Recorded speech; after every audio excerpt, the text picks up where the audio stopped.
We've been running online businesses for nearly, I think it's nearly 15 years now.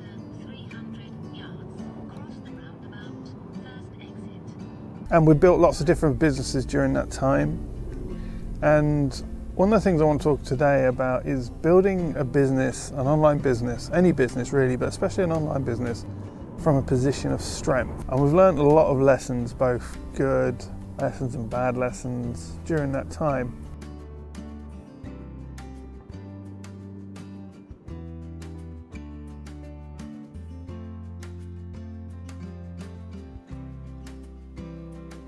Now, one of the things about the English seaside is that you really do need to have fish and chips when you get down here. It's part of a trip to the English seaside. If you haven't done that, you haven't really been to the seaside. So we're going to get some fish and chips, and then we're going to talk some more about what it is we want to talk about today.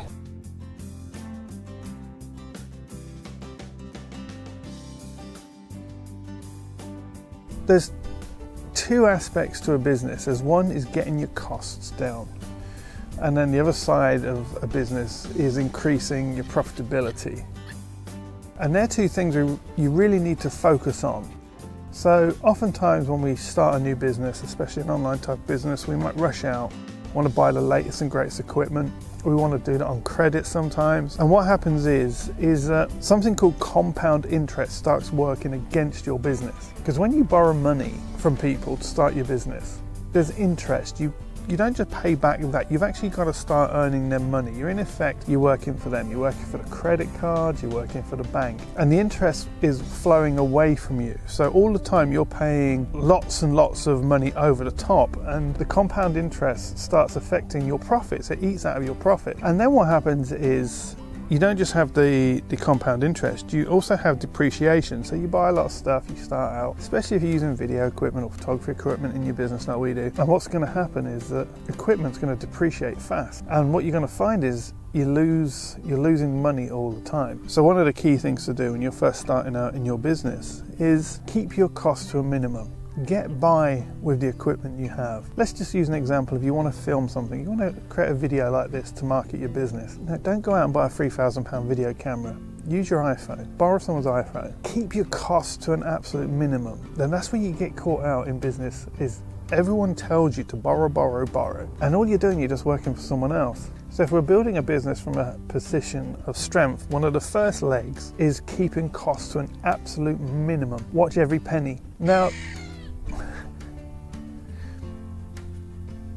the other leg of a business is increasing profitability. So we're always looking at ways of increasing our profitability, and this is where we have to invest in our marketing, especially social media marketing. When you're starting a new business, you're not going to have a huge budget. If you're bootstrapping, if you're want to be an online entrepreneur, you're not going to have a huge budget for going out and creating adverts on Google and hoping to drive lots of traffic that way and pay for traffic. So most of the time you're going to have to market your business for free. The key to all of that is making sure you market yourself consistently, that you're innovative, you're reaching the right audience, you know who Bob is for you, and you're concentrating on that marketing side of things. And if your marketing is efficient and it's driving sales, the more marketing you put out there over time, especially with online search-based marketing, where you put content out people can find that leads back to your paid product. Over time, you're going to find that business will start to increase in profits because it's getting more and more exposure and more conversion. So you have two legs in your business: keeping costs low, costs to a minimum, controlling that side of the business. And then you've got the other side, which is growing profits.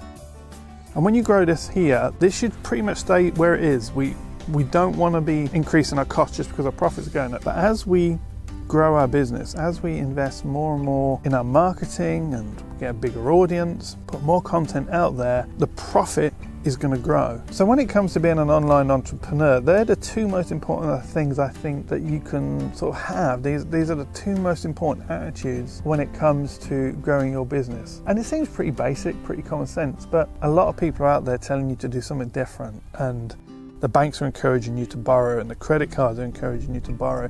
And we've been there, done that, we've paid the price, we've suffered the pain of a business doing very well and all of a sudden struggling. And you haven't got your costs at a reasonable level, and you've invested in all this equipment, and the work dries up, and all of a sudden you're just working for the bank and the credit cards. It's not a pleasant place to be. So if you run your business based on those two principles, those two legs, market more efficiently, market it more, create more marketing content, drive more traffic to your content and get more conversion and keep those costs down. If you can do that, you can create an online business. You can escape the rat race. Me and Philomena were down here today. We've just decided to come down, spend some time at the seaside. We'll just do a little video while we're down here, but we're relaxing, we're enjoying the seaside. This is what an online business can give you. Freedom to run your life the way you want it to, freedom to control and choose. But if you don't build it on those two legs of keeping costs as low as possible and marketing your business and focusing on marketing, getting as many people aware of your business and making sure you're converting those clients and increasing sales and doing everything you can to do on that side, then it won't last when the hard times come. It won't last when the struggles happen and things change, or something unexpected happens to your health, or something unexpected happens to the platform maybe where most of your sales is coming from. So it is a case of, build your business on two solid legs, and if you can do that successfully and you've got good product and you've got people out there that want your product, you can live a life of financial freedom. You can live a life of independence where you're not working for other people, you're not being employed by other people, but you're just working for yourself. Just wanted to encourage you with those thoughts and some of the biggest lessons I've learned in creating my own online business.